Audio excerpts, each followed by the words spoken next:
محمد سميع على لمن حمده الله أكبر. سبحان ربي الأعلى وبحمده اللهم صل على محمد وآل محمد. الله أكبر. أستغفر الله ربي وأتوب إليه الله أكبر. سبحان ربي الأعلى وبحمده اللهم صل على محمد وآل محمد. الله أكبر. بحول الله وقوته أقوم وأقعد وأركع وأسجد.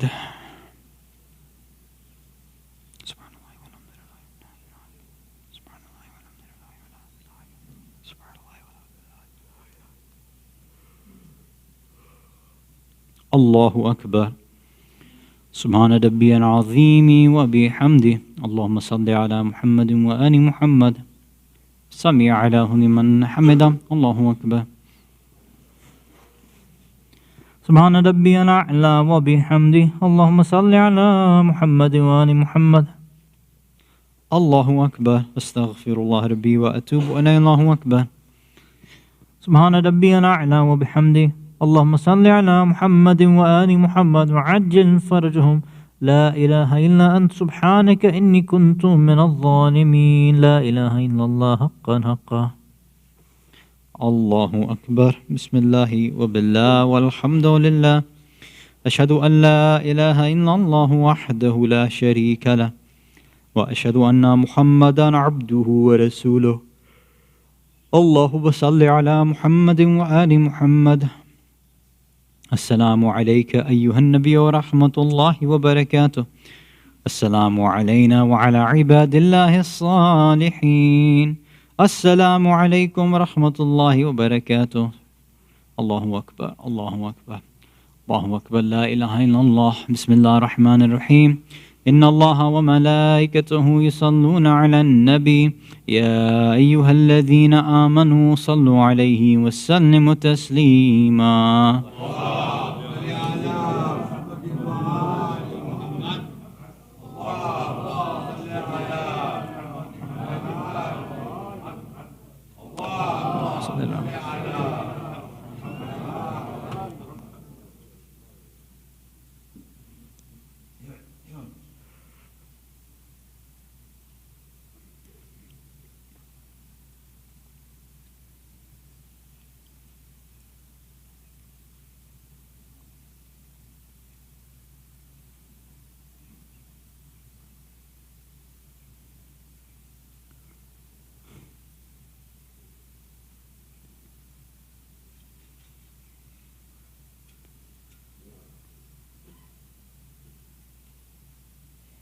لا إله إلا الله.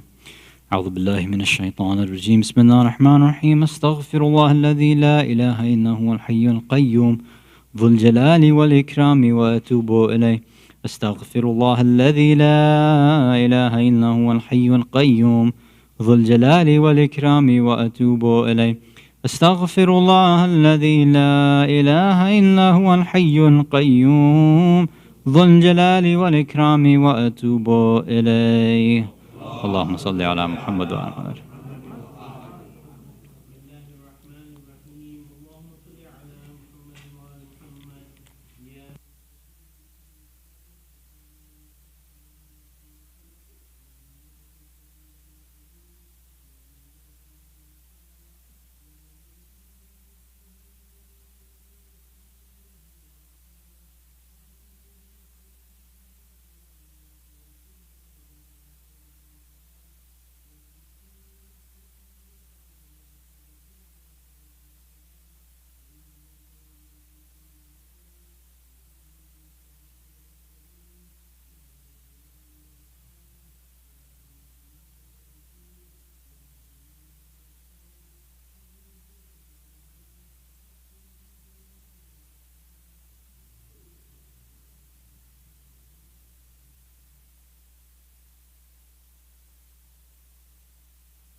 أعوذ بالله من الشيطان الرجيم. بسم الله الرحمن الرحيم. ياسين والقرآن الحكيم إنك لمن المرسلين على صراط مستقيم تنزيل العزيز الرحيم لتنذر قوما ما أنذر آباؤهم فهم غافلون. لقد حق القول على أكثرهم فهم لا يؤمنون. إنا جعلنا في أعناقهم أغلالا فهي إلى الأذقان فهم مقمحون. وجعلنا من بين أيديهم سدا ومن خلفهم سدا فأغشيناهم فهم لا يبصرون. وسواء عليهم أأنذرتهم أم لم تنذرهم لا يؤمنون. إنما تنذر من اتبع الذكر وخشي الرحمن بالغيب فبشره بمغفرة وأجر كريم. إنا نحن نحيي الموتى ونكتب ما قدموا وآثارهم وكل شيء أحصيناه في إمام مبين. واضرب لهم مثلا أصحاب القرية إذ جاءها المرسلون إذ أرسلنا إليهم اثنين فكذبوهما فعززنا بثالث فقالوا إنا إليكم مرسلون. قالوا ما أنتم إلا بشر مثلنا وما أنزل الرحمن من شيء إن أنتم إلا تكذبون. قالوا ربنا يعلم إنا إليكم لمرسلون وما علينا إلا البلاغ المبين. قالوا إنا تطيرنا بكم لئن لم تنتهوا لنرجمنكم وليمسنكم منا عذاب عليم. قالوا طائركم معكم أئن ذكرتم بل أنتم قوم مسرفون. وجاء من أقصى المدينة رجل يسعى قال يا قوم اتبعوا المرسلين اتبعوا من لا يسألكم أجرا وهم مهتدون. وما لي لا أعبد الذي فطرني وإليه ترجعون. أتخذ من دونه آلهة إن يردني الرحمن بضر لا تغني عني شفاعتهم شيئا ولا ينقذون. إني إذا لفي ضلال مبين. إني آمنت بربكم فاسمعون. قيل ادخل الجنة قال يا ليت قومي يعلمون بما غفر لي ربي وجعلني من المكرمين. وما أنزلنا على قومه من بعده من جود من السماء وما كنا منزلين. إن كانت إلا صيحة واحدة فإذا هم خامدون. يا حسرة على العباد ما يأتيهم من رسول إلا كانوا به يستهزئون. ألم يروا كم أهلكنا قبلهم من القرون أنهم إليهم لا يرجعون. وإن كل لما جميع لدينا محضرون. وآية لهم الأرض الميتة أحييناها وأخرجنا منها حبا فمنه يأكلون. وجعلنا فيها جنات من نخيل وأعناب وفجرنا فيها من العيون ليأكلوا من ثمره وما عملته أيديهم أفلا يشكرون.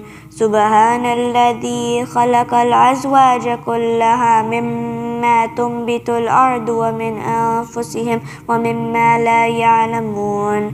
وآية لهم الليل نسلخ منه النهار فإذا هم مظلمون.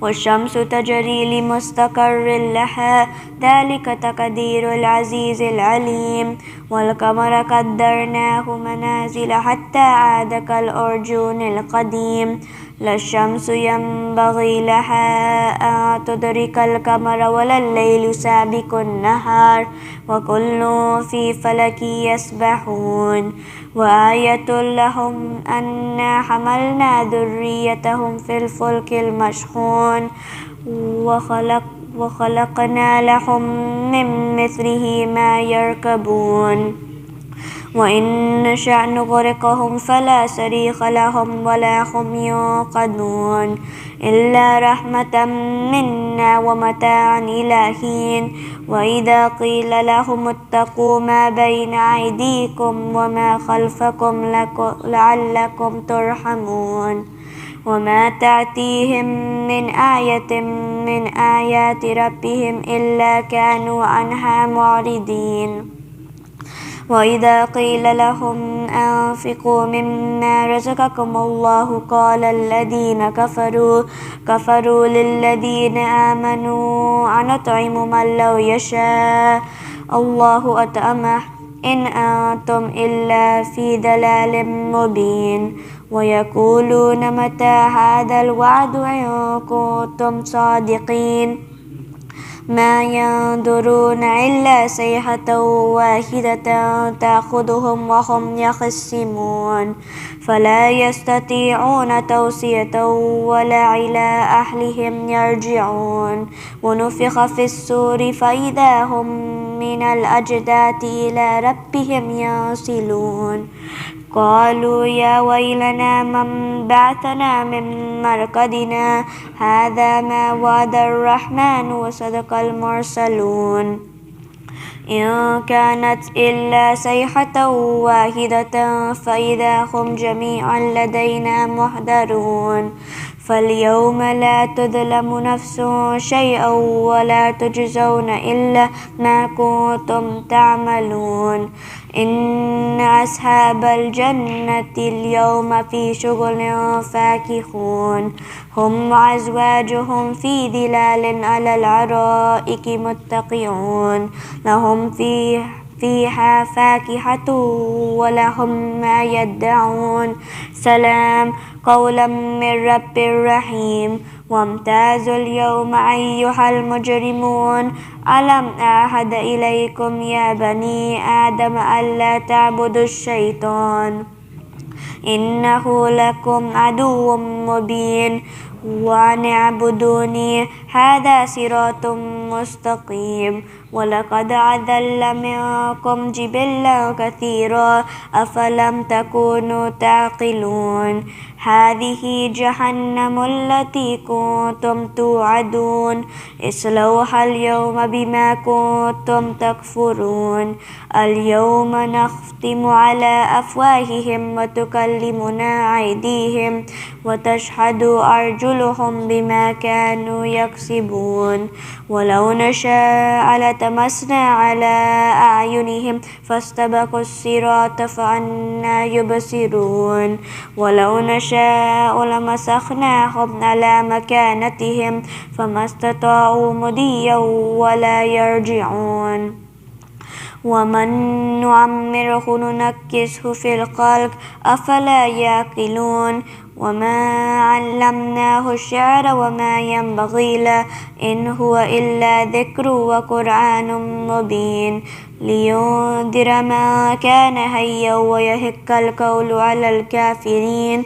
أولم يروا أنا خلقنا لهم مما عملت أيدينا أنعاما فهم لها مالكون وذللناها لهم فمنها ركوبهم ومنها يأكلون ولهم فيها منافع ومشارب أفلا يشكرون वत्तखदू मिन दूनिल्लाहि आलिहतन लअल्लहुम युंसरून ला यस्ततीऊन तसरहुम वहुम लहुम जुंदुम मुहदरून फला यहज़ुनक क़ौलुहुम इन्ना नअलमु मा युसिर्रून व मा युअलिनून अवलम यरल इंसानु अन्ना खलकनाहु मिन नुतफतिन फ़इज़ा हुवा ख़सीमुम मुबीन वदरब लना मतलन व नसिया ख़ल्क़ह क़ाल मन युह्यिल इज़ाम व हिय रमीम क़ुल युह्यिहा अल्लज़ी अंशअहा अव्वल मरअह व हुवा बिकुल्लि ख़ल्क़िन अलीम अल्लज़ी जअल लकुम मिनश्शजरिल अख़दरि नारा फ़इज़ा अंतुम मिन्हु तूक़िदून अवलैसा अल्लज़ी ख़लक़स्समावाति वल अर्ज़ बिक़ादिरिन अला अन यख़्लुक़ मिस्लहुम बला व हुवल ख़ल्लाक़ुल अलीम इन्नमा अम्रुहु इज़ा अराद शैअन अन यक़ूल लहु कुन फ़यकून फ़सुब्हानल्लज़ी बियदिहि मलकूतु कुल्लि शैइन व इलैहि तुरजऊन सदक़ल्लाहुल अलीयुल अज़ीम।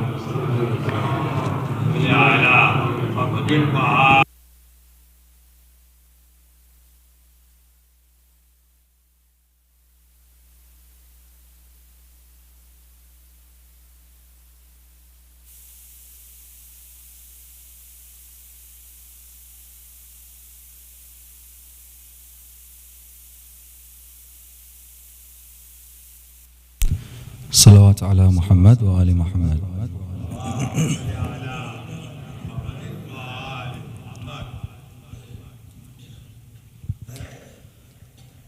Before we begin, a quick Surah Fatiha, please.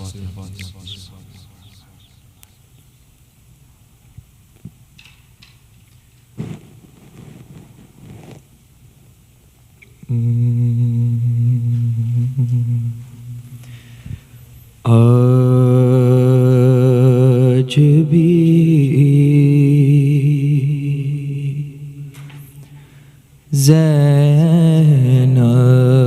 Zainab की आती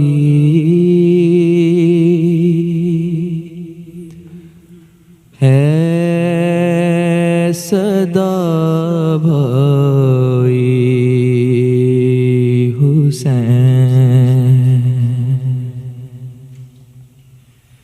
आज भी ज़ैनब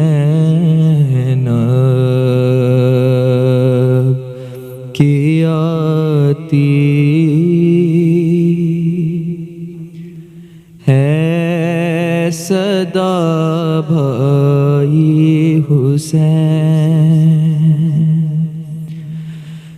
तेरा चेहरा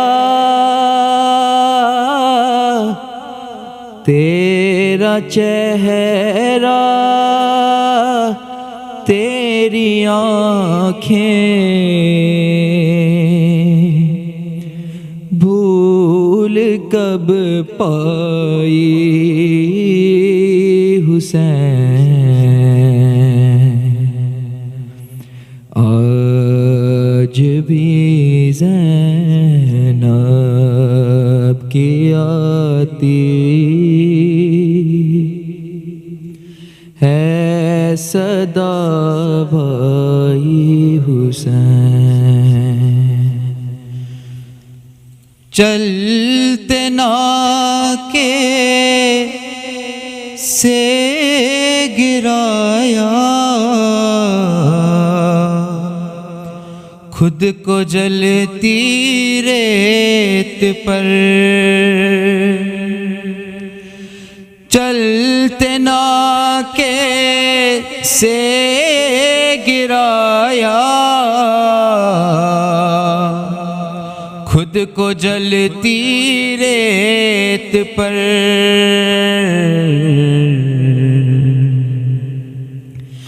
घुटनियों के बल में तेरी लाश आर्श तक आई हुसैन। और बस मैं घबरा, बस मैं घबराई थी खंजर तुझ पे चलता देख कर। हाँ बस मैं घबराई थी खंजर तुझ पे चलता देख कर। फिर किसी मुश्किल में घिर कर मैं ना घबराई हुसैन। कौन था जो मरने वालों मैं नहीं था खूबरू। कौन था जो मरने वालों मैं नहीं था खूबरू। भूलने बैठी तो किस किस की न याद आई हुसैन। और बह रहे थे आँख से आँसू तेरी रुखसत के वक्त। हाँ बह रहे थे आँख से आँसू तेरी रुखसत के वक्त। फिर कोई आँसू टपका आँख पथरा ही हुसैन। अरे हाथ में कूजे लिए सब आसमां तकते रहे। हाथ में कूजे लिए सब आसमां तकते रहे। अब्र ने एक बूंद पानी की न बरसाई हुसैन। दूर उफ्तादा सफर से लौट कर मैंने नवे हाँ दूर उफ्तादा सफर से लौट कर मैंने नवे ठंडा पानी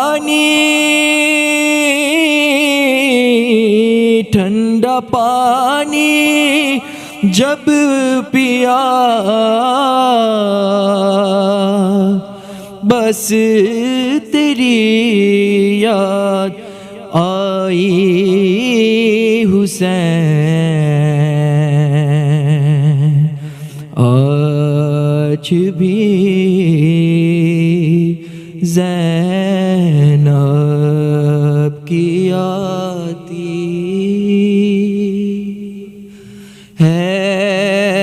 सदाबाई हुसैन, तेरा चेहरा तेरी आँखें भूल कब पाई हुसैन, आज भी ज़ैनब की आती है सदा भाई हुसैन। पर मोहम्मद वाल मोहम्मद सल्लल्लाहु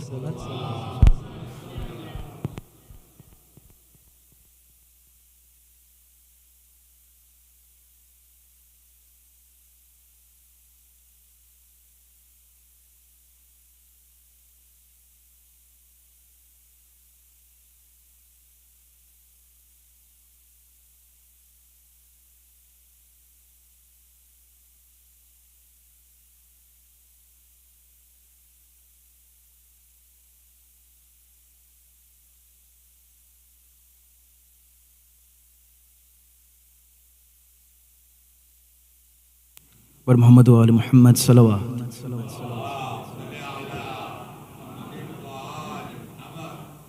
औज़ु बिल्लाहि मिनश शैतानिर रजीम बिस्मिल्लाहिर रहमानिर रहीम। बीबी सैयद ज़ैनब सलाम अलैहा की मसाइब के हवाले से चंद अशार आपके सामने पेश करना चाह रहा हूँ। मिलके एक सलवात पे दीजिए मौन वाल मोहम्मद पर।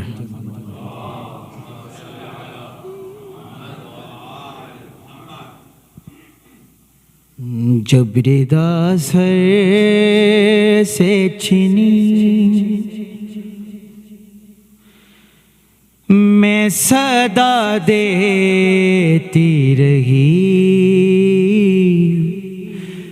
तू ना आया गाजी। जब रिदा सर से छिनी मैं सदा देती रही, तू ना आया गाजी। ख्याल इमरान कहा और जिंदान कहा, ये बहन कैद हुई, तू ना आया गाजी। जब रिदा सर से छिनी मैं सदा देती रही।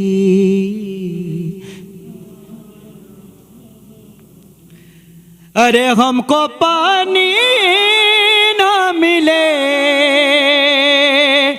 तेरी खुशबू तो रहे, अरे तेरे बाजू ना कटे चाहे मशकी जाछी दे, अरे ये मगर हो ना सका तेरे बाजू है जुदा, मुझ पे है तशना लबी, तू ना आया गाजी। जब रिदा सर से छिनी मैं सदा दे रही, तू ना। और धूप में तू था शजर, तुझसे आबाद था घर, है बरगना मेरा सर, क्या नहीं तुझे को खबर, ए अलमदार वफा इस बहन को बाखुदा तुझसे ढारस थी बड़ी, तू ना आया गाजी। जबरदासर से छीनी मैं सदा दे। माशाल्लाह। जी जबरदासर से छीनी मैं सदा।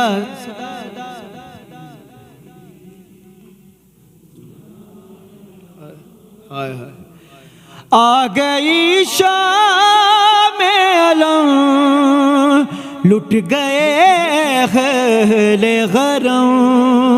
हरे रेत पर जलती हुई हो गया ठंडालम। पुरसा देने के लिए मुझसे मिलने के लिए, अरे आ गए बाबाली, तू ना आया गाजी। जबरदासर से छीनी।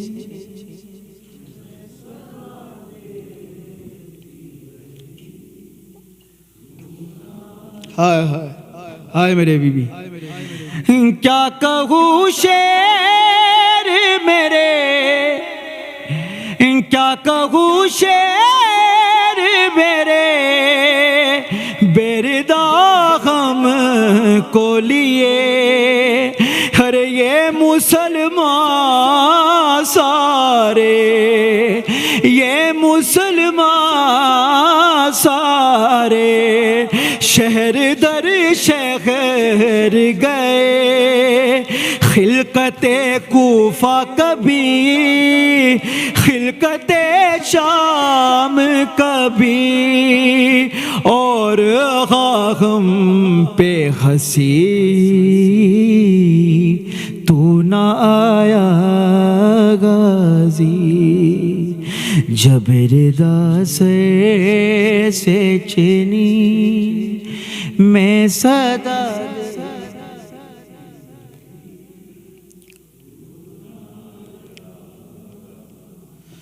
और कितनी बेबस थी बहन है शहंशाह वफा।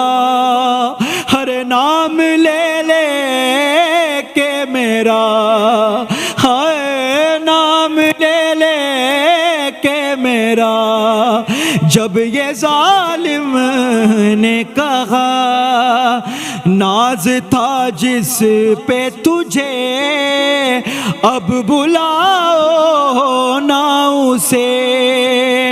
और मैं रोती रही, तू ना आया गाजी। जबरदासर मैं सदा दे। माशाल्लाह।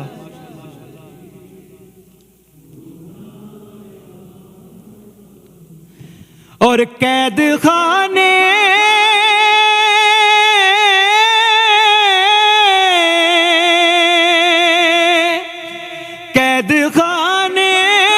में कज़ा, जब सकीना को मिली, दे के कुर्ता का कफन, बची दफनाई गई। हाय दे के कुर्ता का कफन, बची दफनाई गई। उस घड़ी नाम तेरा सूरा नादे अली, दुख में दोहराती रही, तू ना आया गाजी। जबरदासर से छीनी। मिलके पढ़े। दादेती माशाल्लाह। आले इमरान का और जिल्दान का ये बगन कैद हुई, तू ना आया गाजी। वर मोहम्मद व आले मोहम्मद सल्लल्लाहु।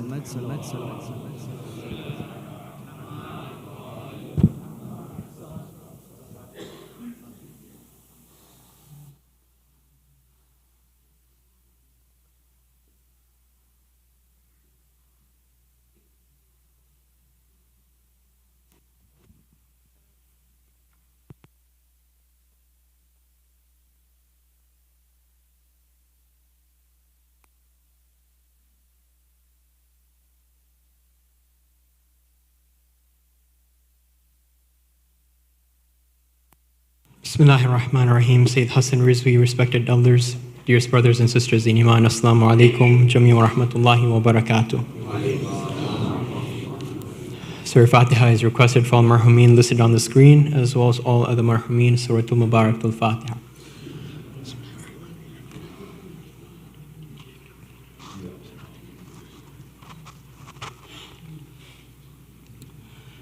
Dua Shfa Memories is requested for all those in need here and elsewhere, as well as those listed on the screen. Let us recite together. Bismillahir Rahmanir Rahim. Amma yujibu al-mustarra idha da'ahu wa yakhshifu as-su'. Amma yujibu al-mustarra idha da'ahu wa yakhshifu as-su'. أما يجيب المضطر إذا دعاه ويكشف السوء. أما يجيب المضطر إذا دعاه ويكشف السوء. أما يجيب المضطر إذا دعاه ويكشف السوء. Ya Allah. Tonight we'd like to take a brief moment to thank the John Muhammad Brothers of Toronto for gracing us with their presence tonight, as well as on the 13th night of Rajab Wiladat program. Another thank you goes to Brother Abbas Haidalalji of the UK, who is here with us tonight as we commemorate the Shahadat of Sayyidah Zaynab alayha salam. We pray to the Almighty to accept all your efforts and continue providing you with inspiration in your service to the Ahlul Bayt alayhimus salam. Ameen. Let us now invite Sayyid Hasan Rizvi to please come forward for tonight's Majlis. Bar Muhammad wa al Muhammad salawat.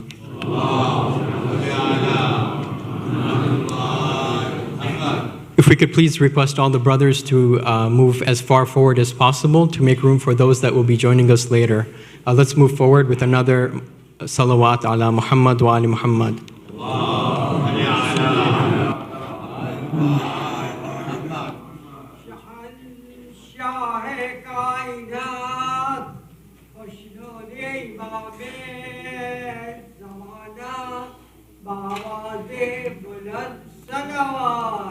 اللهم صل على محمد وآل محمد وعجل فرجهم.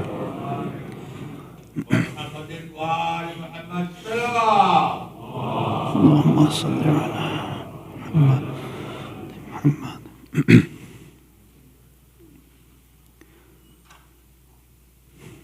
أعوذ بالله السميع العليم من الشيطان اللعين الرجيم. بسم الله الرحمن الرحيم وبه نستعين.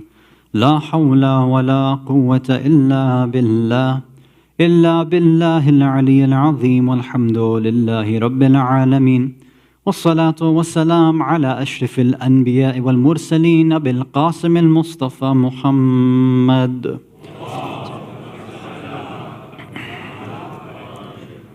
ثم الصلاة والسلام والتحية والإكرام على أهل بيته الطيبين الطاهرين المعصومين المظلومين، ولعنة الله على أعدائهم أجمعين من الأولين والآخرين إلى قيام يوم الدين. أما بعد، صلوات على محمد وآل محمد.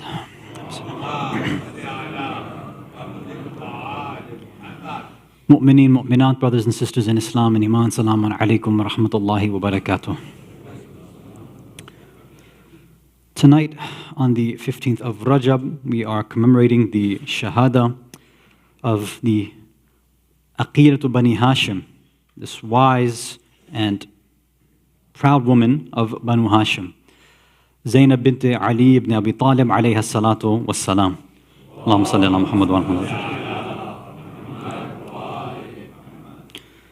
There's many traits, fada'il and characteristics that we could discuss about her. Many people talk about her ibadah, the level of worship, even in difficult times. We talk about how even on the night of Ashura, on Sham Ghariba, many reports suggest that even there, she was in ibadah, reciting dua. Even some say that she was reciting her namaz al-shab on Sham Ghariba. And that during her life, she was there witnessing her father, her grandfather, her mother, her brothers, performing their ibadah, and she had learned how to connect to Allah through this. Others focus on her knowledge, her wisdom. They talk about her tafsir classes that she famously used to give, that how even Imam Ali alayhi salam had once come into her class of tafsir and praised her there. The way that we come to recognize some of her traits is through her various words and her speeches. Out of all the things in Sayyida Zaynab alayhi salam's life that are analyzed, usually it's her speeches that are given a lot of prominence and importance.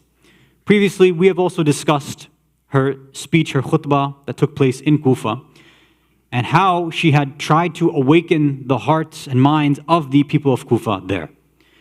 And for those who are interested, they can revisit those lectures. The speeches normally though, or the speech that normally is given attention and that people have written many commentaries on, is her most famous khutbah, which took place in Sham, in the Darbar, in the palace of Yazid, la'anatullah alayh. And that is a long khutbah.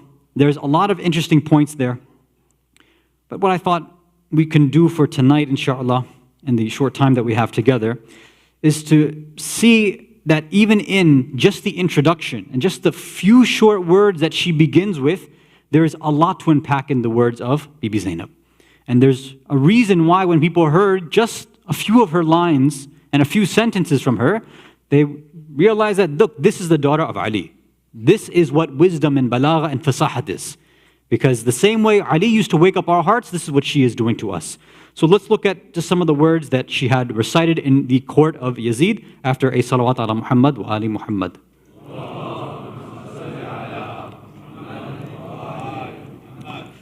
Let's first remind ourselves of the background. Obviously, they had been paraded in the bazaar, in the streets. Yazid had done his best to try to humiliate and lower the status and the dignity of the Ahlul Bayt. And then they are brought into the courtyard, right? They were brought in different areas outside the door. They were made to wait. Then they come to the next area, made to wait. Right? Again, all of these were tools to try to humiliate them as much as possible. When finally now they're in front of Yazid, there's a lot of different back and forths that happen. Yazid again tries to make these offhand comments. He has this poetry that he recites, we all remember. He takes his stick and begins hitting the beloved face of Imam Hussein. And there's many different conversations. It's a very strange sort of scene. Even the Muslims there are just caught off guard. Right? Many of you know the other narrations on this topic. There were Jewish rabbis present. There were Christian priests present. And they were confused as to what was happening here. They said, how can the leader of a Muslim empire treat somebody who's within the family of the Prophet like this? So the Muslims were confused, the Jews were confused, and the Christians were confused. So it was a very strange sort of, environment. While this was happening, and people were kind of confused as to what was happening, Yazid even took it to the next step. And I'm not going to go through the poetry, but this is where he begins to explain how happy that he is and how happy and jealous his ancestors would be if they saw what would happen. All right, now the paraphrase, he said, if only those, my ancestors who were in Badr, they were on the opposite side of the Muslims obviously, if they were here and they had seen what I had done, they would have praised me and thanked me for everything. So he's there, he's happy, Yazid is, again, in poetry too, explaining look how Allah's humiliated everybody, and look how everybody would be proud of me for what we've done. And at this point is where Bibi Zaynab cannot take it anymore, and this is where she begins her khutbah after her hamd thanking Allah, and typically what people do in their khutbahs. Normally when the style of speech that many muballighin use right now is after they're beginning Arabic, they begin their speech with an ayah of Quran. Right? That's how many scholars do it. And it's been something that's popularized in the past, let's say 30, 40 years or so. And Bibi Zaynab had done the same exact thing as well. So after, Alhamdulillahi Rabbil Alameen, and sending salawat on the Ahlul Bayt, then she starts with an ayah of Quran, which happens to be in Surah Rum, right? Surah 30, ayah 10. She begins there with this ayah, Bismillah ar-Rahman ar-Rahim. ثُمَّ كَانَ عَاقِبَةَ الَّذِينَ أَسَاءُوا السُّوءَ أَنْ كَذَّبُوا بِآيَاتِ اللَّهِ وَكَانُوا بِهَا يَسْتَهْزِئُونَ.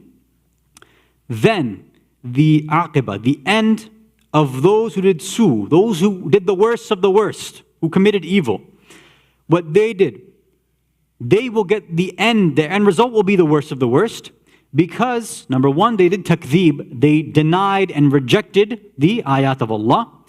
And in terms of the ayat of Allah, they used to do, they used to ridicule, and they used to mock, these ayat and signs. This is how she begins her famous sermon. So we can understand somewhat of the context, right?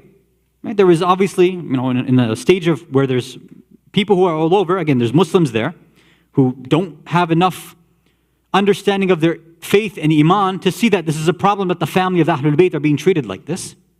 But when Yazid takes it further and begins mocking Islam, begins mocking the previous battles, begins mocking Rasulullah, then this is when she says, no, that's enough. So for the Muslims present, at least this ayah would have made sense. That, look, I'm saying that Yazid's going to get the worst of the worst because he's gotten to such a stage where he's mocking the religion now. So in a sense, this was a shot at Yazid, but also was there to wake up the Muslims who were listening too, saying, look, all of this Quran that you've been reciting, all of this love and adoration of the Prophet that you have allowed somebody who has reached such a stage that they're making fun of your deen. What kind of deen do you have in your hands where you have allowed something like this to happen? And there, again, she begins to directly address Yazid. But we have this famous idiom that sometimes you speak to one in order to reach everybody else. Right? You speak to one set of ears, but you're speaking to an audience. And so as she's speaking to Yazid, the idea is that the listeners better pay attention to what's being said over here.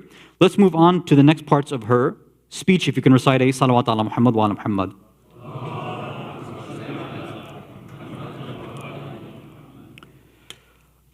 She begins speaking to him. أَذَّنَنْتَ يَا يَزِيدْ حَيْثُ أَخَذْتَ عَلَيْنَا أَقْطَارَ الْأَرْضِ وَآفَاقَ السَّمَاءِ.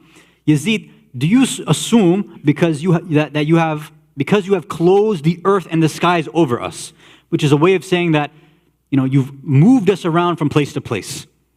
You've tried to humiliate us by doing all this, right? You think by doing this, فَأَصْبَحْنَا نُسَاقُ كَمَا نُسَاقُ الْأَسَارَ, that you've driven us around like prisoners, like slaves. They're doing all this. أَنَّ بِنَا هَوَانَ عَلَيْهِ وَبِكَ عَلَيْهَا كِرَامًا وَأَنَّ ذَلِكَ لِعَدْمِ خَطَرَتِكَ عِنْدَ. Do you think that this shows that we are nothing in Allah's eyes, and that in Allah's eyes you have some honor and kirama? It's like, by doing all this, is that what you think has happened? Do you think that this has all happened because you are important to Allah? That that's why He's granted this to you? Again, remember, she's saying it to Yazid, but really Yazid's not paying attention. It's the audience that she's concerned with. So hopefully, at least the first point, the audience must be thinking, remember, there is a theological battle happening here too, amongst the Muslims. Many Muslims believed, look, power, Allah gives out power to whomever He wills. Meaning, if you're the Khalifa, if you're in charge, if you're getting all these riches, then that must mean Allah prefers you over others. So, Bibi Zaynab's trying to call out, and again, not just to Yazid, but primarily to everybody else, that look, he's gotten all this power. He's thinking that he's humiliated us, the Ahlul Bayt, the women, the children, that we're prisoners. He's done all this, but do you think that this is what Allah wants? To us to be treated like this, and that He is the one who's favored by Allah? It's like, is this what you actually assume? فَشَمَخْتَ بِأَنْفِكَ. It's like, you raise your nose, Yazid. Like, you're just, you're arrogant. وَنَظَرْتَ فِي عِطْفِكَ جِدْلَالَ مَسْرُورًا. You look at yourself, you look at all these things you have in front of you, right? This dominion, this khilafah that you have, this kingdom, this money, this power, and you're happy. You're ecstatic because of all this. حَيْثُ رَأَيْتَ الدُّنْيَا لَكَ مُسْتَوْثِقَ. وَالْأُمُورَ مُتَّسِقَةً وَحِينَ صَفَ لَكَ مُلْكَنَا وَسُلْطَانَنَا. It's amazing the analogy she uses here. He says, you assume and you think, you look at this world, you think that it's a plaything for you, that Allah has given it to you, that the whole world is gathered in front of you. Everything is for you, like a herd of camels. Right? In the same way they follow one by one and everything comes together. So do you think that this is just a herd of camels flocking towards you? So she's tapping into that arrogance that he has. That look, and many of us have that same thing too. We think that when we succeed in something, that somehow this must be Allah's favor over us immediately.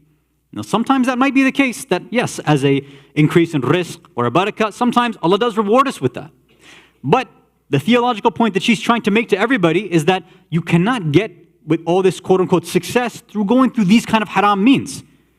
And if you Muslims can't recognize that, then there's something wrong with your iman and aqidah.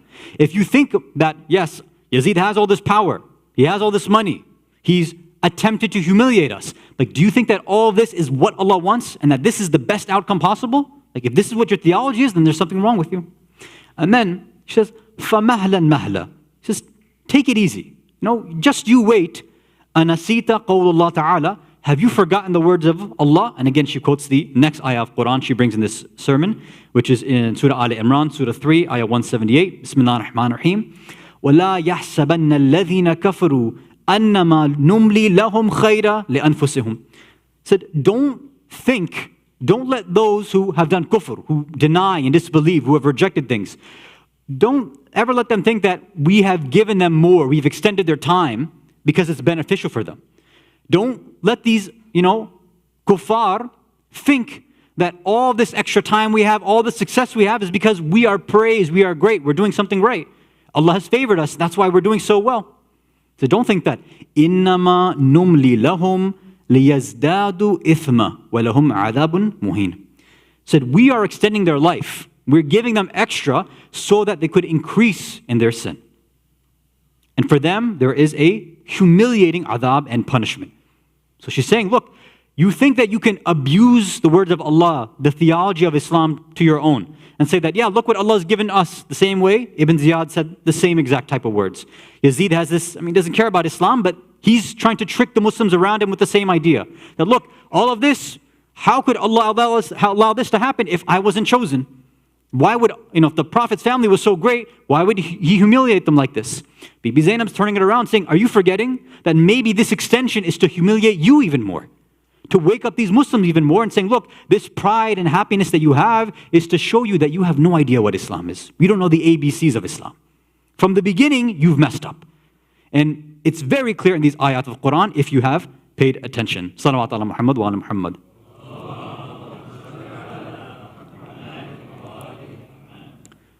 And of course, we know this khutbah goes, there's a lot more that she says in awakening the people who are there.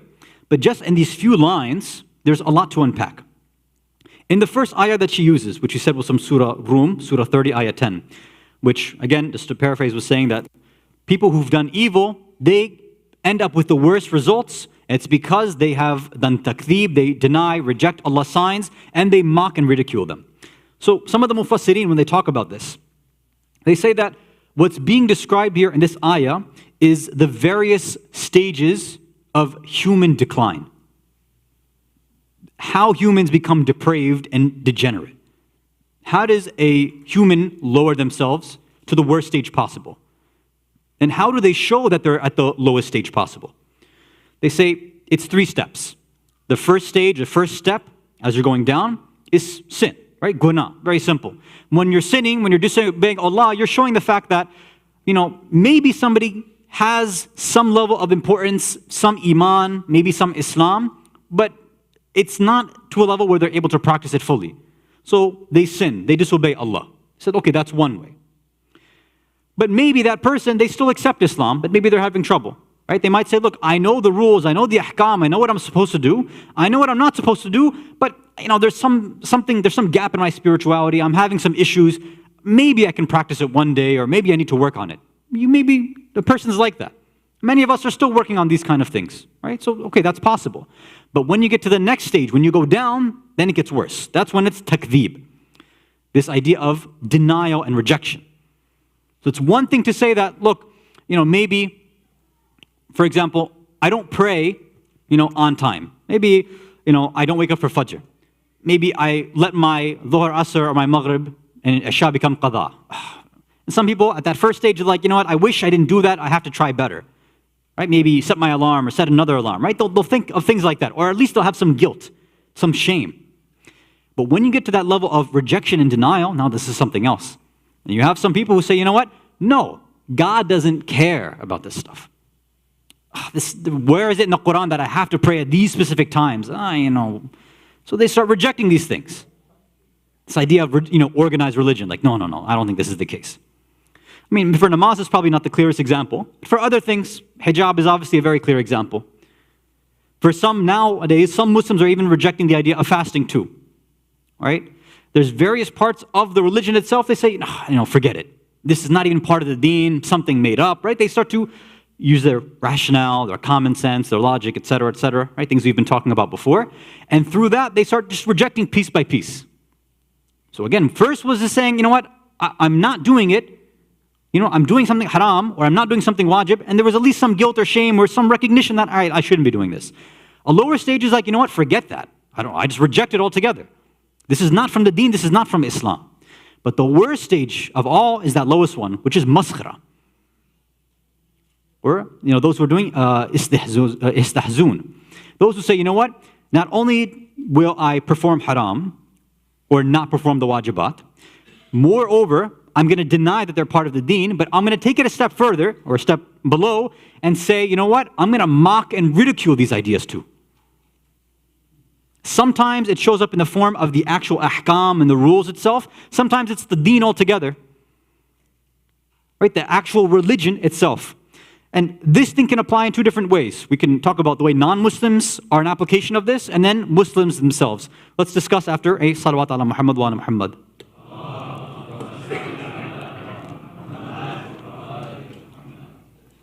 For non-Muslims, it's, I think, a bit more obvious. Non-Muslims who don't obviously accept the religion of Islam. Now, even if you want to look not just at the religion of Islam, but humans in general, when, historically they had some sort of deen, some sort of faith, some ideology which wasn't human-made, human-created. They, submitted to some higher level of power. Even if you go back to the Greeks and Romans, right? They had some level of gods. There's something above mankind, something above humans. And they obeyed this idea, this ideology, this organization, whatever it was. They knew there was something beyond them. They didn't consider themselves the be-all, end-all. It's not like, humans are the best. This happened because of the Enlightenment, where everybody began thinking that humans are the greatest creation and we can start making things up on our own. But before that, everybody said, no, there has to be some institution, some organization that helps organize and dictate what we need to do in our society. Right? Everybody had that. But, they would sin too. They would mess up. They'd make mistakes. So they would sin. But then, again, especially when you get to the Renaissance, the Enlightenment, etc., then they start to deny all this and reject it. Say, no, we don't need that stuff. We don't need anybody else telling us, I'll use my aql, I'll use my intellect, I'll use science and math and all this, I'll figure it out for myself. I'll figure out what is right, what is wrong.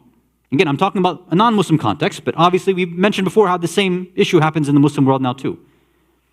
And then, of course, now, as we clearly see in this world, now religion is just an object of ridicule. It's a joke for most people.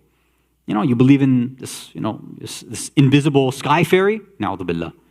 Like some invisible thing that you just randomly pray to and hope everything works out, and you just make up these random barbaric, Stone Age rules, that you treat women like this, you think of women like this, you think of money like this and power, like, what are you guys doing? Right? That's the way people think about religious people nowadays. Whether you're Christian, Jew, Muslim, doesn't matter. Now, we might think, Islam is rational and it's different. Okay, sure. In the eyes of everybody else, we're still part of that same joke and ridicule. For most comedians, it's a very, very easy subject. And I want to talk about this a little bit as well. When the conversation about, freedom of speech happens right now, a lot of it, the focus and the center of it is actually around comedians or pundits. And the method that they use when they speak about socio-political issues is through this idea of comedy. And they defend themselves saying, look, we are the bastions of the freedom of speech, because if we can't insult something, if we can't get people to think, then what's the point? Right? So they feel like they're the ones holding up the flag of, speech and freedom of speech. That we are pushing society, right? We're making them think about things. Now, this should make us think that, there was a time where it would be scholars, people who studied, people who had, expertise in a matter, they would discuss something. In institutions of knowledge, like universities, seminaries, things like that, they would go back and forth and discuss whether something was true or false, or to, try to get more precision on a matter. But now, our society has become so depraved where they say, yeah, let the comedians talk about this stuff. Let the comedians talk about COVID and vaccines, let them talk about abortion, let them talk about religion, and they'll use jokes, and hopefully that'll educate people. And it's funny because you look at the statistics, things like, The Daily Show, back when there was the Colbert Report, right, when he was still on Comedy Central, all these late night talk shows, people get their information from people like this. They don't read newspapers, they don't read books, they go to these comedians and these pundits. Even though a lot of them claim, look, we're not politicians, we're not sources of information, but that's where everybody gets their information from. Can you imagine that rather than going out and properly researching a matter, you get your information from a court jester, right? That's the equivalent, from some funny man. Somebody making jokes about things, that's where people are getting information from. And from that information, from these jokes, which may be true, maybe not, we don't know with this one comedian where they're getting their research from, people are building their ideologies off of that. I've heard people quote, Dave Chappelle said this, or so-and-so said this, and they're using that like they're quoting like an academic journal. Like, why are you quoting a comedian for, information? Like, have you opened a book before? Have you opened an article? Anything? But that's how low society has become, is we've flipped around the way that things work. Instead of people who are experts in their specific spheres and their disciplines, now it's comedians, people who just make jokes about things. Because they're good at making jokes, because they have oratory power and skill, they're the ones who get to call the shots now. And now you can see how this is now applying to Muslims nowadays as well. Let's discuss that with the salawat ala Muhammad wa ala Muhammad.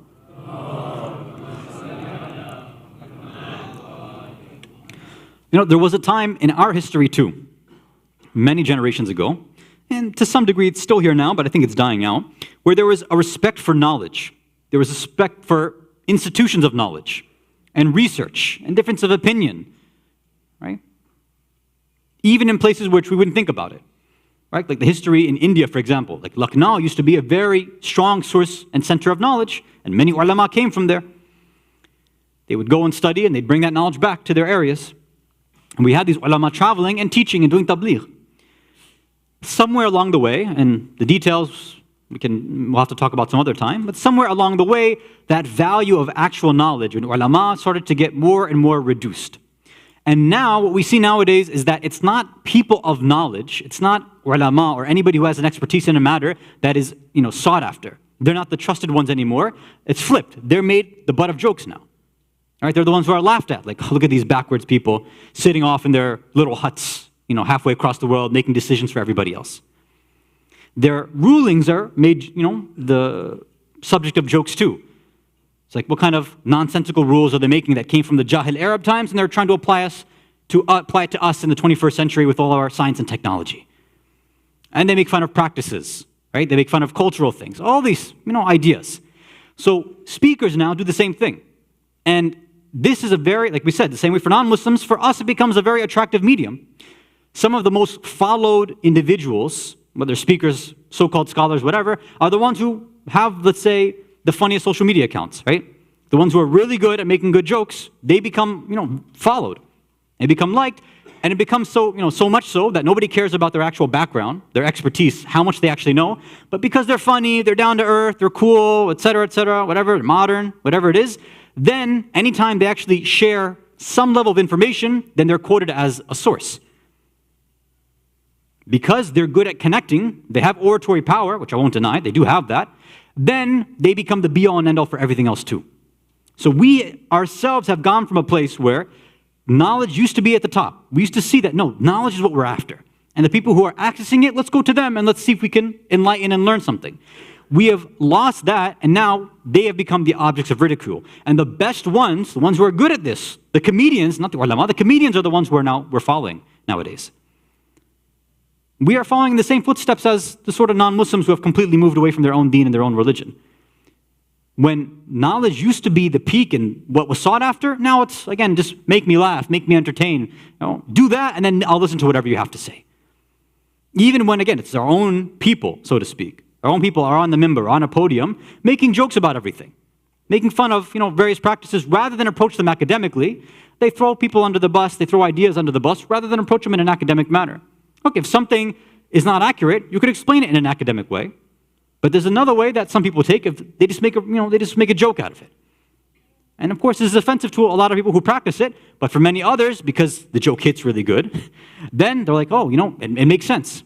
Because sometimes, that is our thinking right now. Because a joke is funny, there somehow must be some sort of logic and reasoning behind it. And that's one of the dangers of this kind of modern day comedian age. Salawat ala Muhammad wa ala Muhammad.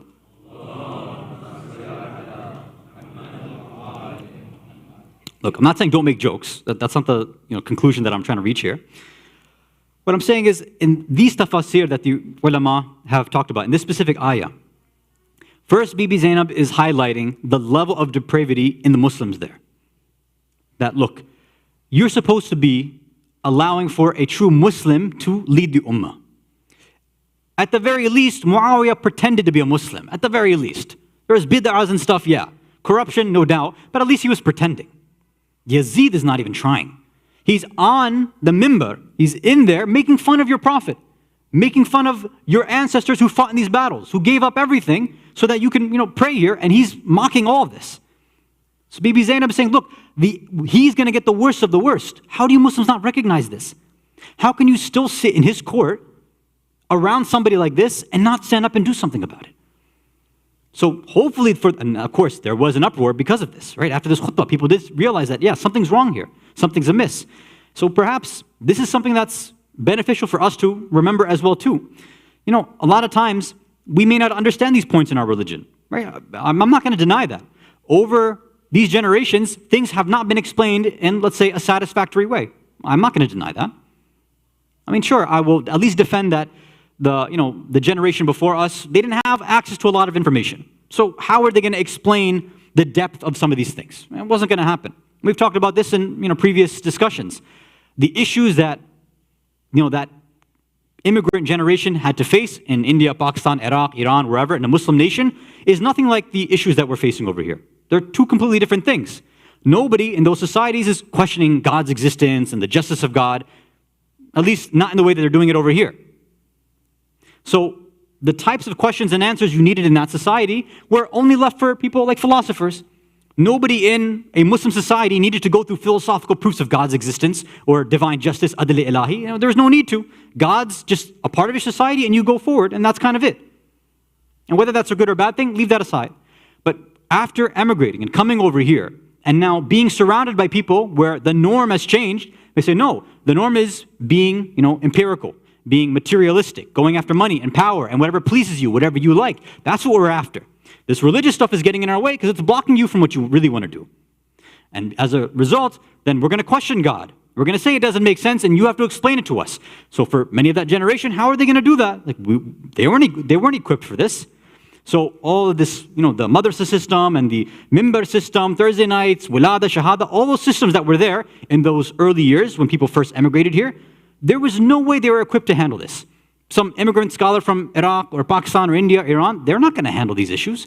So that's why that initial generation was going to have such a tough time, and that's why they, at least one reason why they're kind of lost. Those things were not answered, or if they were answered, they weren't answered in the best manner, or at least not in a satisfactory manner. And then after a while, when somebody doesn't get that answer, then of course they might start sinning. They say, look, if you didn't provide me a good enough reason to practice Islam, then by default, I might just go and sin then. If you don't give me a good enough reason why I should wear hijab, or why I should pray, or why I should fast, why I shouldn't drink, why I should stick to halal, if you don't prove to me why I should, give me satisfactory evidence, then it's almost as if you're pushing me towards it in the first place. If everybody else is doing it and they're happy, Western society is doing great, they're disobeying God, so why are you going to stop me then? And then the next step, then I'm going to reject it. Not just sin, but I'll say, what's the point of Islam and God in the first place? It's not helping anybody out. The Muslim lands are in the worst state possible. It's the West. These atheists are doing much better than us. Again, same sort of Yazidi style argument, right? That success is what we see out there. And then finally, at the end of the day, now it's a subject of ridicule for many people. For youth and even adults alike sometimes, right? Like, this is just backwards, cultural, whatever stuff. This is a joke. This is that. And sometimes even the jokes come from, we call pseudo-religious people too. and scholars as well, where they make fun of some of our religious practices. They make fun of some of the cultural practices too. Now, like I said, there are some cultural practices that even I'll say, for me, are still a little difficult to swallow. Some of them have been very far removed from what Islam has been trying to get us to. And yes, some ulama, because the duty of an alim is to try to remove as many bid'ahs as possible from the religion. We talked about this last time, that one of the duties of an alim is to try to make sure we are harsher on bid'ah than the Ahl Sunnah are. Whether you believe that or not. We are harsher on that. But because of this gap from the ulama, then things started to get introduced, and it got a little crazier. I mean, you'd be surprised at some of the things that are happening around the Muslim world right now, right? If we keep some things to ourselves, I can understand that. But now we are trying to express our cultural practices to everybody else and expect them to, understand them. I don't want to give you example stories because some will probably get offended. That's not my intention. And to be honest, some of these stories, I laugh because they're hilarious, right? You see the way some Shias, they think that their practices are, rational and logical. And when anybody else sees them, they start laughing and saying, what are you doing? How is this the way that you commemorate or you're doing, engaging in your connection to Allah? This doesn't make any sense. If we were objective, we'd say, okay, yeah, maybe it doesn't make so much sense. So a part of it is recognizing that, look, if we are being made a joke of, then we have to kind of re-examine some of these ideas too. Are these really coming from the Ahlul Bayt or not? Are we so far removed from them that we are the ones who are disgracing ourselves and making us the butt of everybody's jokes? At the same time, if we really are going to question some of these practices, well, let's be academic about it. Rather than us being the ones who are ridiculing and condemning, etc., let's say, okay, is there any value in these practices? Again, even when I was younger, I had my issues with some of the types of azadari. And yeah, I made the mistake of being very arrogant about it and saying, I don't understand this makes no sense. What is this, Hindu practice, X, Y, Z? I didn't understand that. And that came from myself, a jahalat, right? A place of ignorance. I didn't understand the power of it. I didn't understand that it is sourced from the Ahlul Bayt. I didn't know these things. But yeah, after, alhamdulillah, finding the right teachers and getting the right answers, being educated, then I said, oh, I was being arrogant there. These comments I was making, this mocking of the culture, some of the cultures of Azadari was out of place, and I shouldn't have done that. But obviously being in that kind of joking, ridiculing culture was very, very easy to do. It's a part of it. And it's growing more and more. And that's why now, and again, this is the last point I want to leave with before we move on, is that we have to see that this is one of the ways that we are ending up dividing ourselves too. Azadari should never be a point of division among Shias. At the very least, Azadari is showing us that at the end of the day, every single one of us has love for Muhammad and Ali Muhammad. Allahumma salli ala Muhammad wa ala Muhammad. And when they are in a state of gham and musibah, then we put ourselves in a state of gham and musibah. When they are in a state of happiness, we are in a state of happiness, right? Our emotional state is dictated and directed by the Ahlul Bayt. These Azadari practices, people will practice them differently. They'll manifest them differently. And again, as long as they're within the boundaries of the Sharia, and they at least stick to the goals that the Ahlul Bayt have passed down, then fine. Bismillah, whichever, it's okay. But you see many people kind of missing the picture and going to two different extremes. Either claiming that, listen, I get to do whatever I want, whatever makes me feel good, and that's the way I want to do Azadari. Or the other side, they say that, no, it's only this rational component, forget this sort of crying and poetry and all this stuff, and, we just got to learn, and that's, etc. These two kind of extreme, let's say, conservative and liberal models that exist in our communities right now. Both of these are incorrect. None of these are properly tied to the Ahlul Bayt. And we've talked about the sort of history of Azadari before, so I don't want to say that again. What I'm hoping that we can all recognize tonight, just by going through these few lines of Bibi Zaynab, is to say that if we end up getting to this stage of ridicule, which she's saying, using the ayah of Quran, is the lowest stage of humanity possible, to ridicule deen like this, to ridicule practices, what we're really reflecting is that we have come down this low, that maybe we haven't humbled ourselves enough. And you might say, this stuff was meant for Yazid and those people. No, these same types of practices, if they exist in our heart, then we are no different than Yazid. Many of us don't think that we are in the same position as Yazid. Well, yeah, obviously, you don't have a khilaf on your hands.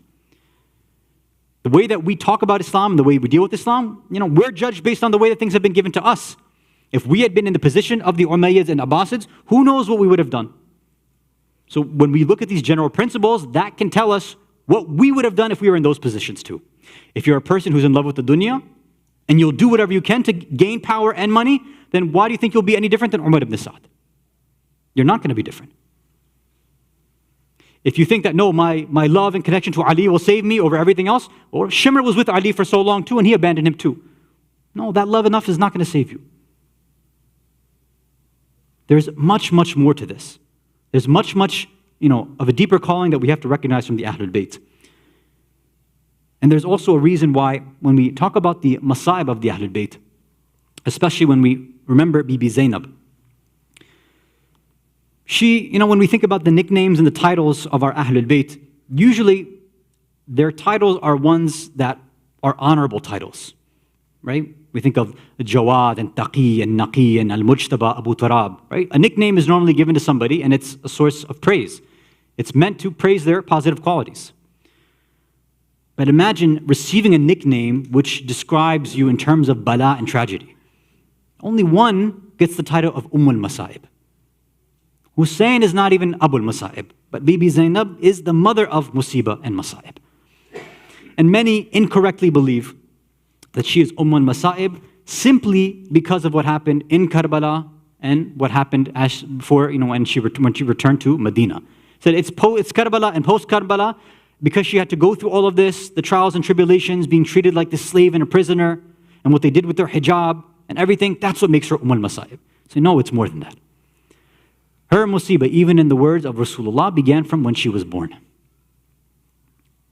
Just like when Imam Hussein was born, in the house of the Ahlul Bayt, there was aza, there was crying, there was mourning there. When Rasulullah told them what would eventually happen to Imam Hussein. Many narrate the similar story happened in the household of the Ahlul Bayt when Bibi Zaynab was born. And we all go through difficult things in our life. We all know levels of pain. One type is when we have some expectation, right? When you expect, when someone's about to pass away and you're waiting for them to pass, it's sad, but because you expected it, the pain is not as much.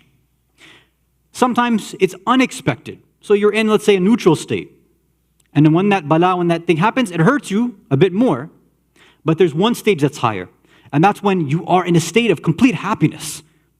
When you're in the highest, most ecstatic state possible, and then from there, you get taken down to a state of bala and musibah. This is what happened in the household of Ali and Fatima on the birth of Bibi Zaynab. Some narrations report that when Zaynab was born, Hussein was the happiest one in the house. They say that he was happy because he was going around and saying, finally, he's like, my dua was he's like, I'm happy with having another brother, but my real dua was for a baby sister. And look how Allah has gifted me with a baby sister. They say Hussein was so happy to have a baby sister. When they called Rasulullah to the house, everybody is smiling, everybody's happy, taking care of Zaynab. When Rasulullah comes and he again begins to express his happiness too, Jibreel descends to him, recites what happens, and Rasulullah begins crying. And now everybody's looking and saying, what's going on? We were happy before, and now Rasulullah's crying. Rasulullah, what is happening here? And he begins telling Fatima, he says, this al-Masa'ib, you don't know the bala and musibah that she will go through. She will go through more bala and musibah than anyone else in our household. And Fatima said, tell me about that. Tell me what will she go through? He says, the first musibah is when she will lose me. Very soon she will lose me and it will break her heart. Soon after that, then your Shahadah will come and she will lose you. She will lose her mother. After that, she will lose her father Ali. That will break her heart. Then she will witness and lose her brother Hasan in one of the worst ways possible. Then she will travel and go along with her brother Hussein and lose him in the worst way possible. Then after that, she'll have to go from one place to another, being dragged around, witnessing bala after bala after bala. There is no other person who has had to do a musibah like this, who is not only been a part of all of this masa'ib, but has to witness all of this masa'ib. And through all of this musibah and masa'ib, Zaynab had to hide her emotion and hide her grief every single time. When the janazah of Imam Hasan comes back, when they bring that janazah back, when the tabut comes back, when Abbas and Hussein are taking out the arrows there, Zaynab comes in, says, let me take out some of these arrows too. And Abbas and Hussein say, this is not the job of a female. Go away from here. She says, no, I owe this to my brother. Let me take out some of these arrows. Imagine Zaynab when she sees the body of Hussein in Karbala, when she's maybe thinking that, do you remember when I took out the arrows from the body of Hasan? Do you remember when I was taking out the arrows from him? Now what can I do as I see your headless body here on Karbala? All I can do is fall down on top of you. Rabbana taqabbal minna hadha al-qurban. Ala la'natullah ala qawmi al-zalimin wa saya'lamu alladhina zalamu ayya munqalabin yanqalibun. Inna lillahi wa inna ilayhi raji'un ridan biqada'ihi wa tasliman li amri. Salawat ala Muhammad wa ali Muhammad.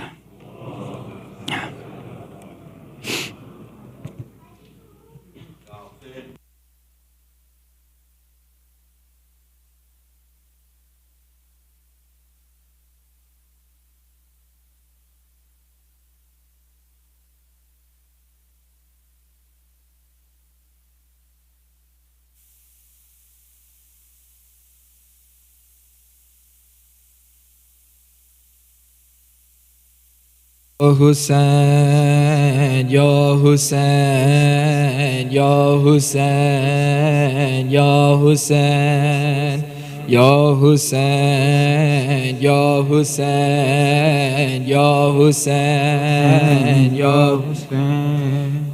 Ya Hussein, Ya Hussein, Ya Hussein, Ya Hussein, Ya Hussein, Ya Hussein, Ya Hussein, Ya Hussein, Ya Hussein,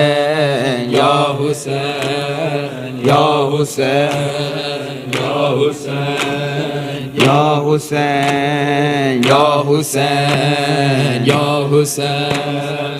सब मिलके पढ़े Ya Hussein, Ya Hussein, Ya Hussein, Ya Hussein, Ya Hussein, Ya Hussein, Ya Hussein, Ya Hussein, Ya Hussein, Ya Hussein. सब मिलके Ya Hussein, Ya Hussein, Ya Hussein, Ya Allah خير الأمل هيا على خير الأمل هيا على خير الأمل هيا على خير الأمل يا حسين يا حسين يا حسين يا حسين يا حسين يا حسين يا حسين يا حسين يا حسين يا حسين يا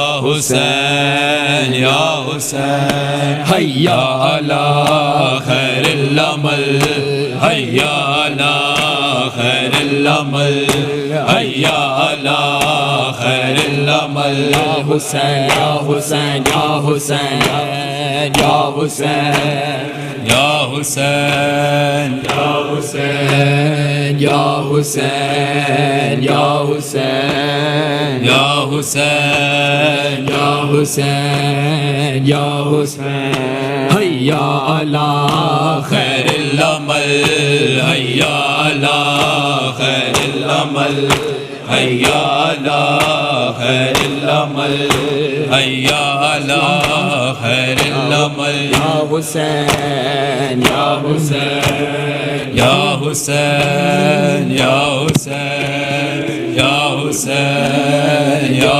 حسين يا حسين يا حسين يا حسين يا حسين هيا على خير الأمل هيا على خير الأمل هيا على خير الأمل هيا على خير الأمل يا حسين يا حسين يا حسين يا حسين يا حسين मेरा कोई ना रहा गूंजती शाम में गरीबा में ये ज़ैनब की सदा, मेरा कोई ना रहा।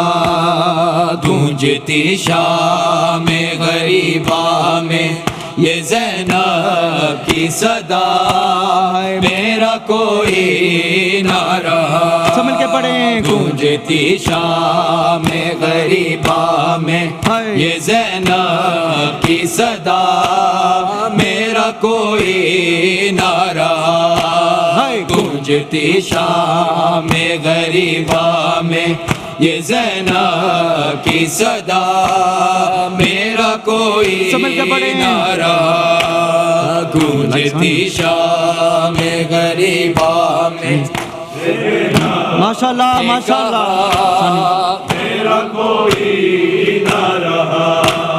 ना रहे भाई न बेटे, ना रहे भाई न बेटे, छिन गई मेरी रिदा, मेरा कोई ना रहा। गूंजती शाम गरीबा में ये ज़ैनब की सदा, मेरा कोई ना रहा। ना रहे भाई न बेटे, ना रहे भाई न बेटे, छिन गई मेरी रिदा, मेरा कोई ना रहा। गूंजती शाम गरीबा में ये ज़ैनब की सदा, मेरा कोई ना रहा। गूंजती शाम गरीबा में ये ज़ैनब की सदा, मेरा कोई ना रहा। गूंजती शाम गरीबा में ये ज़ैनब की सदा, माशाल्लाह, मेरा कोई ना रहा। आसरे जिसके बहन छोड़ के आई थी वतन, मेरे पर्दे का जिसे माँ ने बनाया ज़ामे, लबे दरिया मेरे गाजी के हुए बाजू जुदा, मेरा कोई ना रहा।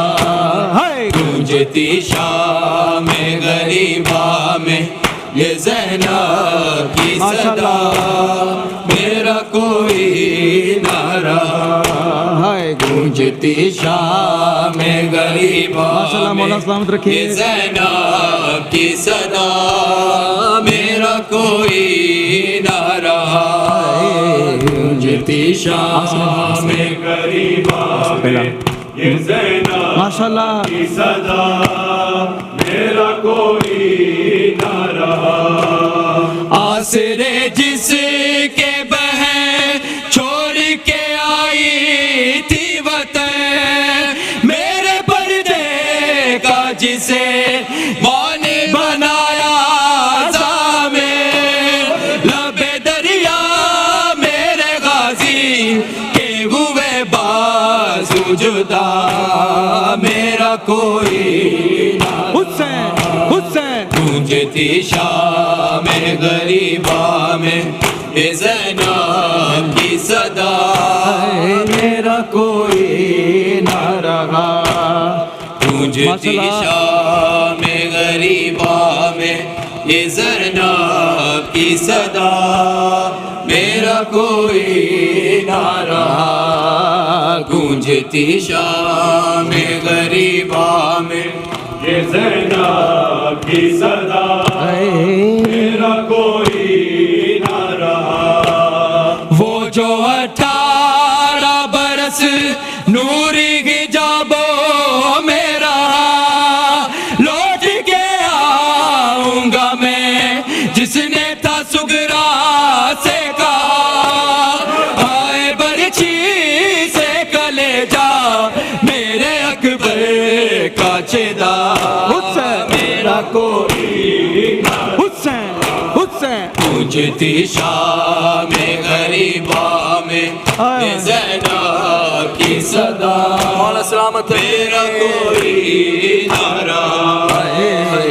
गूंजती शाम गरीबा में ये ज़ैनब की सदा मेरा कोई ना रहा, ना रहे भाई न बेटे, ना रहे भाई न बेटे, छिन गई मेरी रिदा मेरा कोई ना रहा।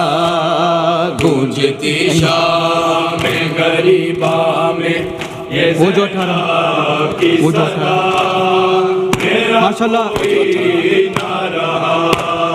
वो जो 18 बरस नूरी हिजाबो मेरा लौट के आऊंगा मैं, जिसने था सुगरा से कहा हाय बरछी से कलेजा मेरा अकबर का छेदा मेरा कोई ना रहा।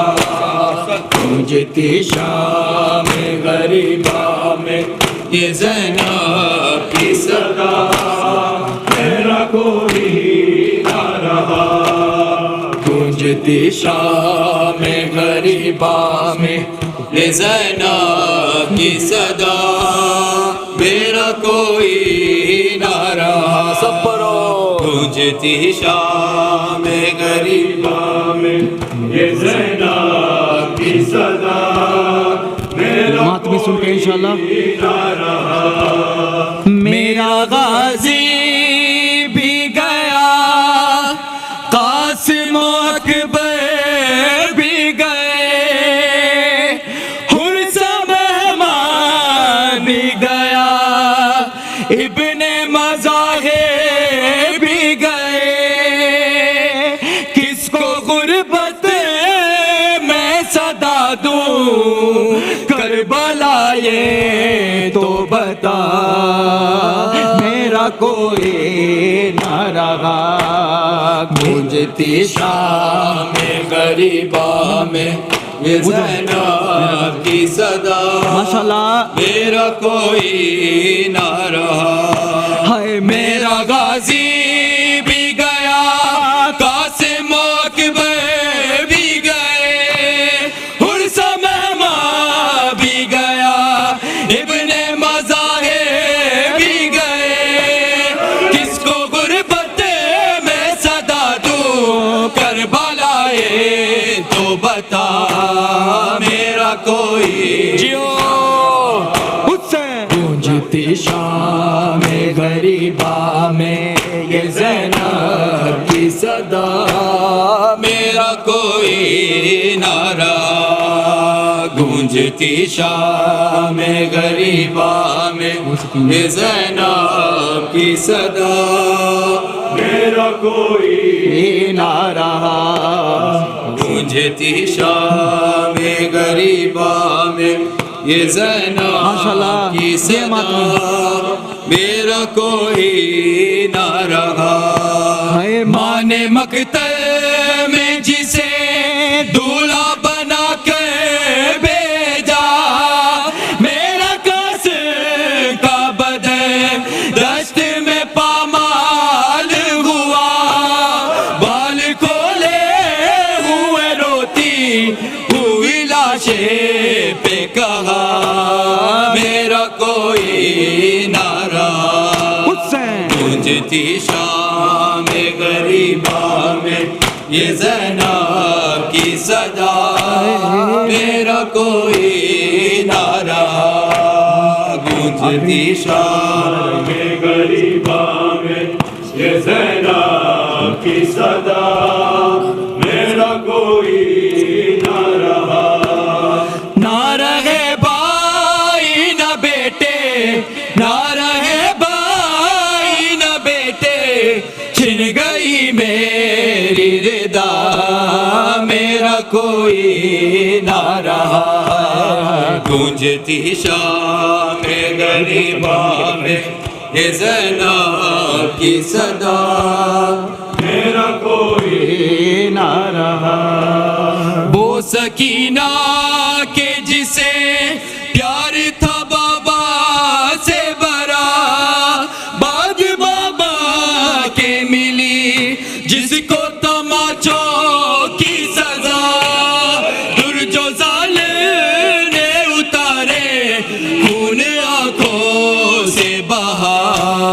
मेरा कोई ना रहा।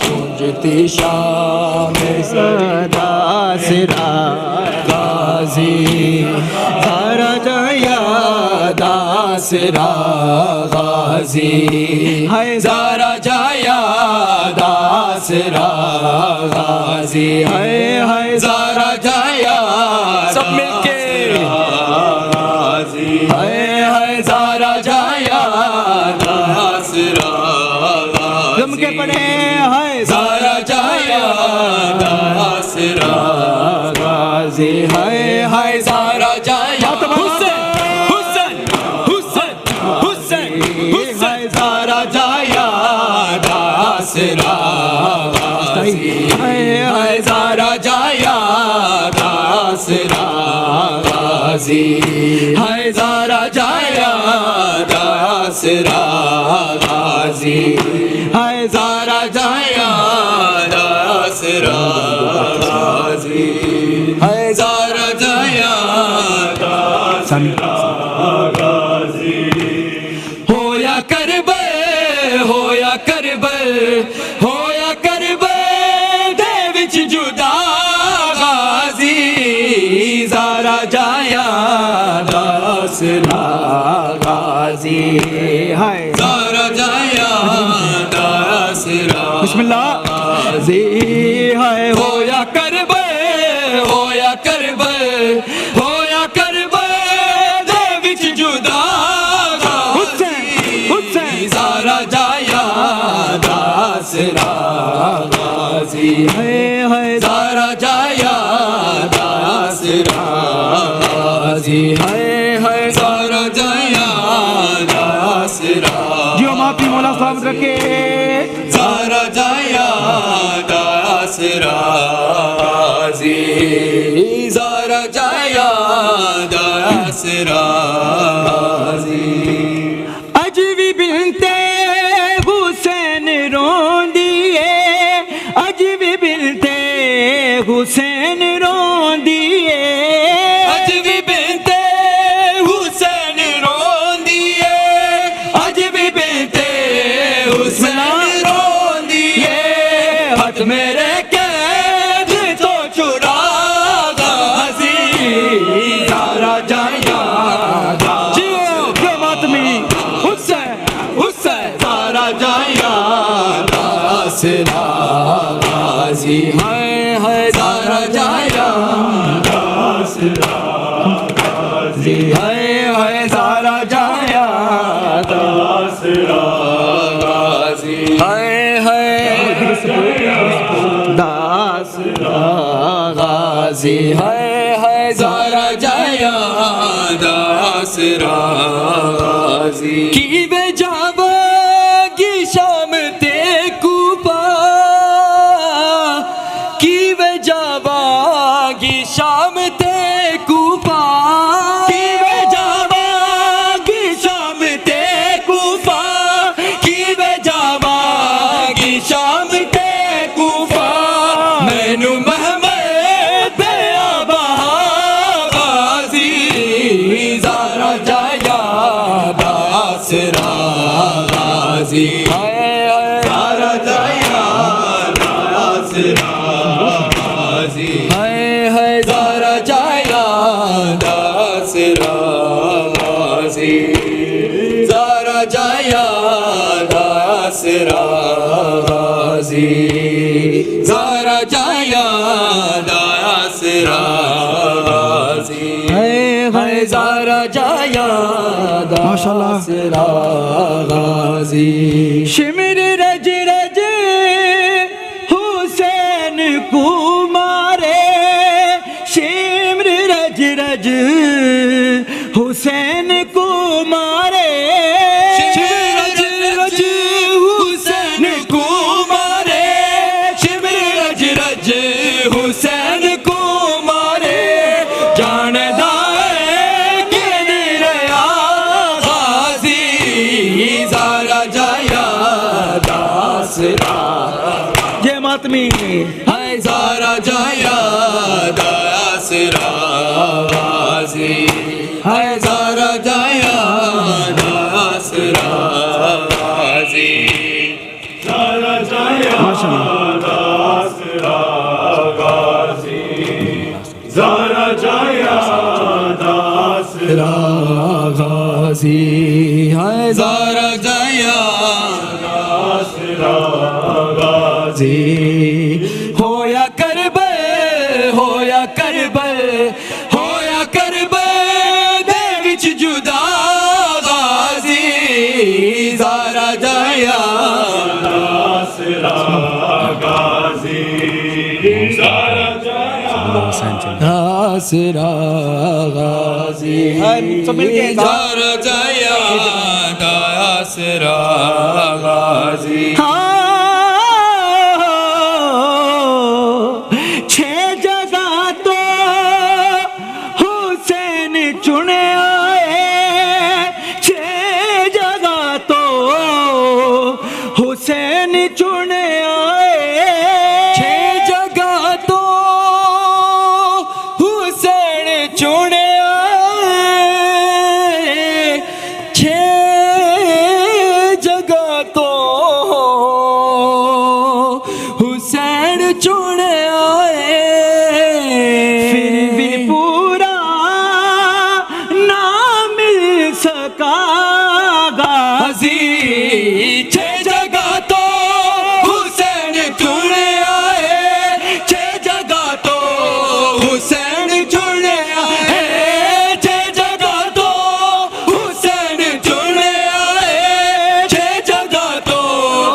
हाय हाय ज़रा जाया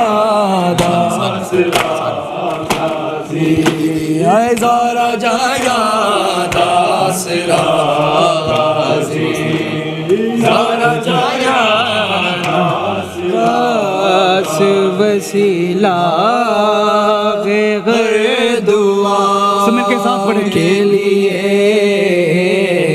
नाम अब्बास वसीला है हर दुआ के लिए सब मिलके नाम अब्बास वसीला है हर दुआ के लिए इसमें आज़म है ये मोमिन की इल्तिजा के लिए नाम अब्बास वसीला है हर दुआ के लिए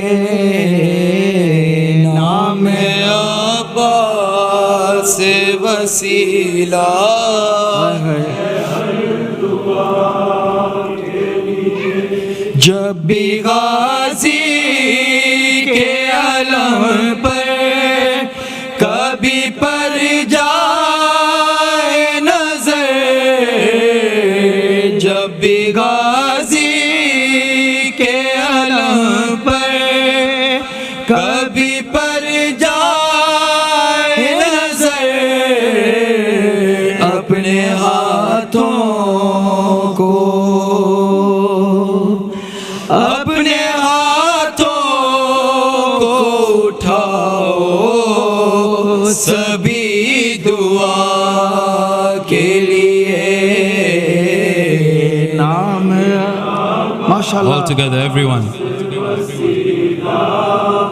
है हर दुआ ये फिर से पढ़े नाम अब्बास वसीला है हर दुआ के लिए मांगो अब्बास से तुम दे के सकीना की कसम मांगो अब्बास से तुम दे के सकीना की कसम यही एक खास यही के खास तरीका है हर अता के लिए। नाम अब्बास वसीला है हर दुआ के लिए। नाम अब्बास वसीला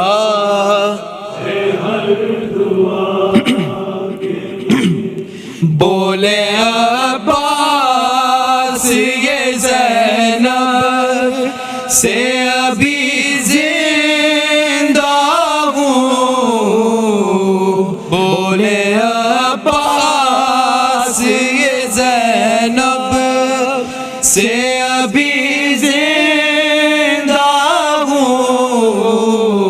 है सलामत मेरे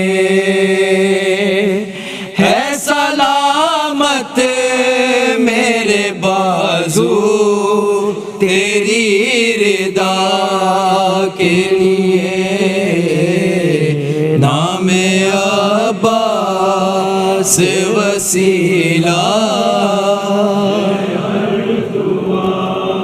के लिए। और मोहम्मद वाले मोहम्मद सलवात।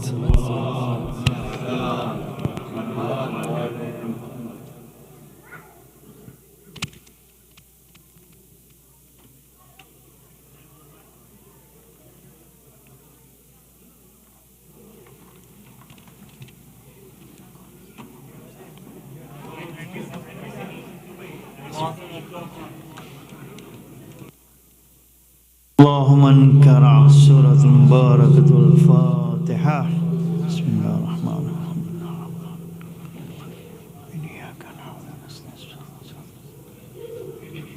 بسم الله الرحمن الرحيم.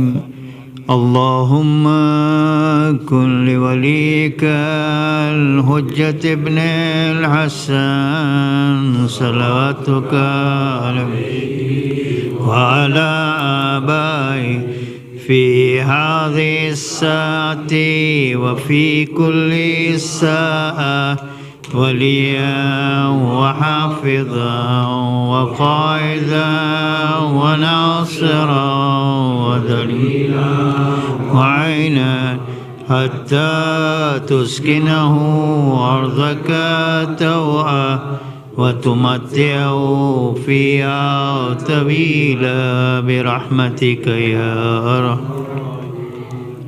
السلام عليك يا رسول الله. السلام عليك يا أمير المؤمنين. السلام عليك يا فاطمة الزهراء. السلام عليك يا خديجة الكبرى. السلام عليك يا حسن المجتبى. السلام عليك يا أبا عبد الله الحسين.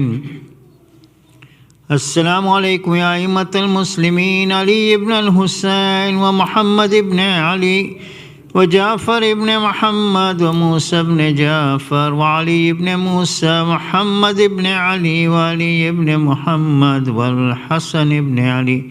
السلام عليك يا حجة الله يا ابن الحسن يا صاحب الزمان. أجل الله لك ما وعدك من النصر وظهور الأمر ورحمة الله وبركاته.